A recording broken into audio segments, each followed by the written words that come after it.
having me. Hello everyone, today I'm here with Jazara, the lead editor, actress, and director of Along the Way. Jazara, the project is finally done. But before we get into the heavy stuff, how does it feel? Thank you so much for having me, Sasha. I mean, it feels surreal. We put so much effort into this film, so it's quite amazing to see it done. It's a drama, but we wanted it to feel real and raw instead of forced and put together. First, let's talk about the genre. As a drama, how did your film manage to fit its typical standards while still addressing the key topics of grief and mental health? I mean, to fit the drama genre, we leaned heavily into mood and atmosphere. Typical dramas include long takes, close-ups, and focus heavily on character relationships.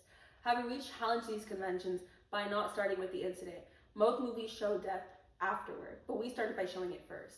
We represented the topics of grief and mental health by showing how all three girls had different reactions to my character's death.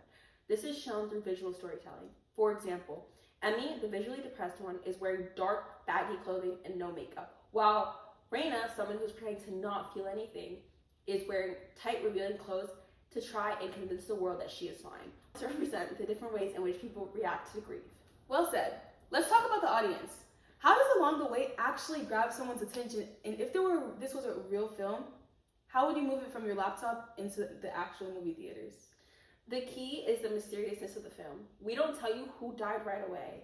It is also in the coloring of the film. The contrast between the warm flashbacks of my character and the cold reality of the present that can really draw people in and make them feel the emotional connection to my character. When distributing the film, I see it as an indie movie. I would market this to teens through TikTok, Instagram, and YouTube to try to get picked up by a distributor who works with teen drama, and this is where I see the direction of the film headed. Perfect. As mentioned, you were one of the lead editors in this film opener. How did your skills grow along the way? Well, I mean, I can't lie, it was difficult at first. I went from cutting clips to understanding color grading.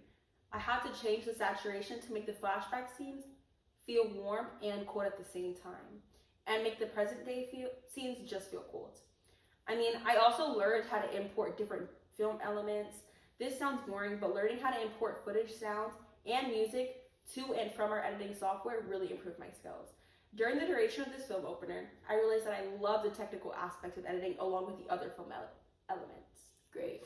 We all have phones and laptops, but you use them as professional tools for this film opener. How did you integrate hardware, software, and online platforms to bring Along the Way to life? When it comes to tech, I used a bunch of different devices to make our project look like a real movie. For hardware, I used an iPhone 14 Pro cinematic mode to achieve the blurry background look. For editing software, we use CapCut.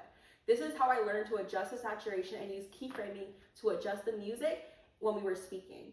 I use iMessage and WhatsApp to send the files to my group, and Blogger to write about everything we messed up and fixed. I even learned how to link YouTube on my blog. Using all of this tech made it easier for me to be an actress, director, and editor all at the same time. Thank you so much for those answers, and thank you for joining me on my show. Until next time, everyone.